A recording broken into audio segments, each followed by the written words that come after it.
get angry at me for something that I did? No. Can I promise that they're never going to get a speeding ticket or a broken bone or drink too much? No, but I can promise you that I love my kids more than anything else in this entire world, and I would do anything for them. You tell them, Chad. You tell them. Hey guys, welcome back to my channel for an all new episode recap of today's Days of Our Lives, January 21st, 2026. Today is the day of the mediation, I guess, because, Justin and even Melinda were suggesting that Chad and the Devereauxs, they come together for mediation before it even goes to trial. Now, they agreed to it, even though, Chad and Jennifer both think that, it's a waste of time and they just need to get to it. Now, Jack was okay with it, them, settling the differences, being open and honest, putting it all on the table before they even go to the judge with this.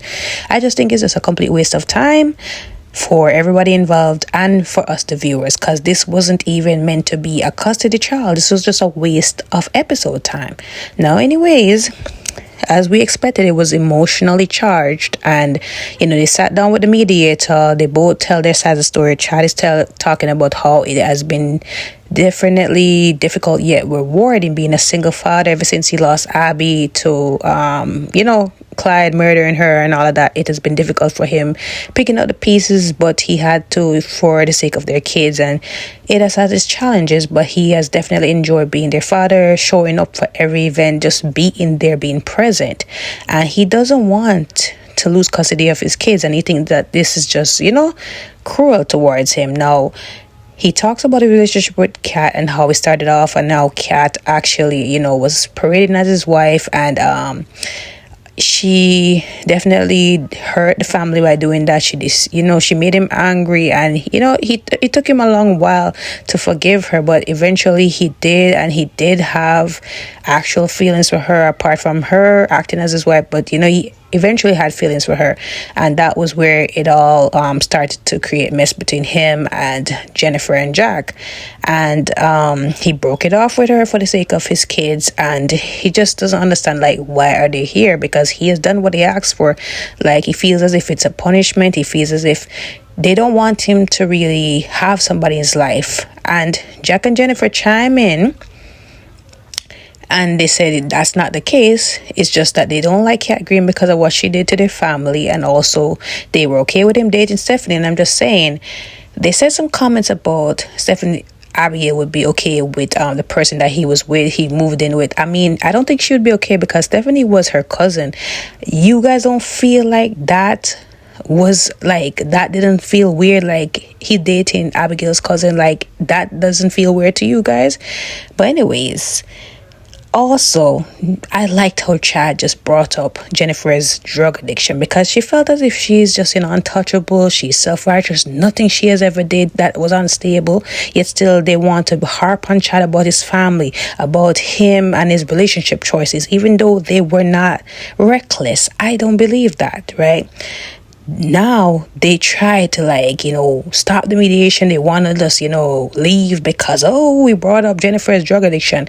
They should have brought up your past, Jack, because let's not forget that you sexually assaulted Kayla. Let's not forget that you were an absentee father. Let's not forget that you are not nobody of nobility, but you still want to come after this young man about him and him being a father. He definitely is a lot more stable than the two of you put together, but let's not go there, right? Anyways, at some point, they do come to a mediation. They do agree that, they need to put their differences aside, because Thomas does miss his father after what happened with Chad and his kidnapping and him coming back. Thomas really was upset by that, and Thomas really missed his father, and they decided to think about it. They, talked with their lawyers, and they said, you know what, let's set up a thing where Chad gets time with his kids, but they have him, or they have at least 2 months visitation, and I guess something like that. But Chad wasn't okay with that. Chad wants to be full and center in his kid's life. He came up with a plan with them having a few months visitation, at least 1 month visitation, and they can come anytime they like, but he maintains legal and he maintains legal and the main custody over the kids.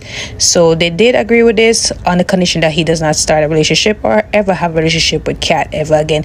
Again, I don't see why that should affect him being a father to his kids, but they settled it and that was really it. At some point, Chad tells Julie the news and Julie's happy with this because she's been anxious and, just really wondering like what was going to be the outcome of this whole meeting. Now, in other news, which was not really interesting, honestly, the only interesting part of this episode was the custody hearing.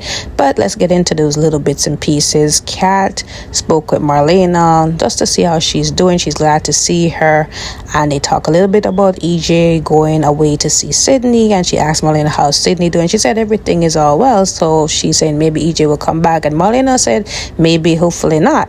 So Kat understands that there's no love lost between the two of them and a lot of people in this town, but she wonders why. So Marlena said that it's gonna do less more harm than good if he comes back. And she says, in the interest of that, do you want to come back and work for me? So she said, I loved working for you, but I owe EJ loyalty and I'm gonna stay beside him, and he'd probably be upset if I leave now. And she understands that and she admires that. So at some point Felicity comes. I guess she's meeting up with Felicity to have some ice cream, and she asked Marlena if she wanted to come along. So she said no, she has a meeting to go to. So Kat, Felicity, they talk a little bit before getting ice cream, and Felicity can tell that Marlena is upset, and Kat said, remember, she just lost her husband recently, so she's definitely going through it. And Felicity can tell that Kat is also upset, but maybe possibly was something else, possibly Chad. So she said, yeah, he has an important meeting and I'm just anxious for him.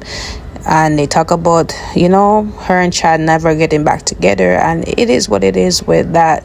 And even though Felicity wanted them together, they can't because of Chad's children.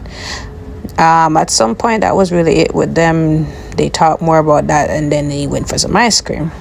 Now, Julie's like me. Whenever I'm anxious about something or nervous about something, I am straightening up the place. I am making sure things are kind of orderly, in an orderly fashion, organized. And yeah, now I remember, guys remember that I didn't know this guy's name, the former bookkeeper's name yesterday. I thought his name was Seymour and I hoped it was Seymour, but sometime last night, I remember his name out of the blue. And his name is Foster. So I'm like, how did I forget that? But anyways, Foster is asking her, are you okay? Why are you frantically, moving around the object or whatever? So she said that, he said, is it about the club? It's going to go well, the book meeting. So she said, no, it's not about that. It's about a family meeting. And she's just worried how it's going to end up. What's going to be the outcome? Now, at some point, Maggie comes in and it really wasn't an interesting scene, more than they're discussing a book about, grievance and the person overcoming that. And all of them have that in common. Everybody has lost their significant other there. They talk about the person coming in their dreams and talking to them. And at some point, Marlena joined because she was late, talking to Kat and Felicity. And she comes in the meeting. You can tell that she's very despondent because she's still going through the motions of, her loss. And they were trying to have her open up about the book or her feelings, and she just didn't want to talk, right? She didn't want to talk. She read the book, but she didn't want to talk. And that's understandable. Julie was saying, psychiatrists are like that. They tend to listen to people's problems, but they don't want to discuss their own problems. But she admitted that it was a joke. And Marlena said that she needed to go. She wasn't ready and she's not in the right place to really discuss this right now. And Julie said, come back. It was a joke. I didn't mean for you to run off or leave us. So she said, it's not you guys. I'm just not ready. And, they felt upset about it, but they need to understand that Marlena just lost her husband. She needs time to grieve. Everybody's different. And Julie was like that. Maggie was like that at some point with both her late husbands. So they just need to understand. So while the mediation was happening, Thomas spoke with Jeremy. Jeremy was looking after him while that was going on.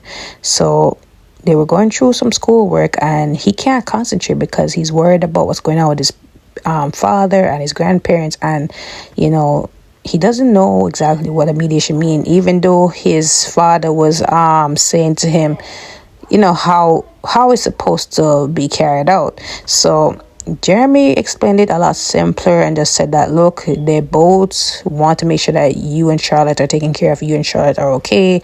They have a disagreement and they're trying to come together to find a common ground, find a common agreement, so that you guys are top priority. Now Thomas is conflicted because at first he wanted to stay with his grandparents because he, saw his father with Kat, and he thought that, he didn't break it off with Kat, and that was why he wanted to move away. But seeing that his father got kidnapped, he missed his father and he doesn't want to be permanently away from him. And now he didn't think he want to really go to Boston no more because of everything now. And he just feels like even if he stays with his father, like things are never going to be right again. Nobody's going to win. Some people are going to be happy regardless of the decision. And Jeremy said, look, at the end of the day, like, it will all resolve itself. Don't worry about it. So Jennifer and Jack told him that things has been settled, and that he does stay with his father and he does come to visit them whenever. So that was really it. I want to say, Thomas also said, he doesn't believe that Chad will stay away from Kat, like he lied before. Again, Chad also defended himself to Jennifer and Jack that, look, it wasn't no romantic hug. It was because, her mother was going through something, and that's why he gave her empathy hug. But yes, still, they don't want to believe him. They didn't believe him at first, and he tried. Like, he doesn't know what else he can do to prove that. And I'm like, they just need to get over it at this point. I'm trying to remember before I close off. There was this part about the part about where they're talking about Thomas and doesn't his needs matter. And I like how Chad put them in their place and said that, look, Thomas is a kid. He's a parent. He's the one that has to make decisions. Like, if something doesn't go the way Thomas like what's going to happen? He's going to want to move to you guys all the time. No, put your foot down, Chad. Put your foot down. But anyways, guys, that was it, guys. Comment below your thoughts on today's episode. What do you think of the mediation? Do you think that it went really well? Let me know in the comments below. Don't forget to like, follow, and subscribe to my channel. I will see you guys tomorrow.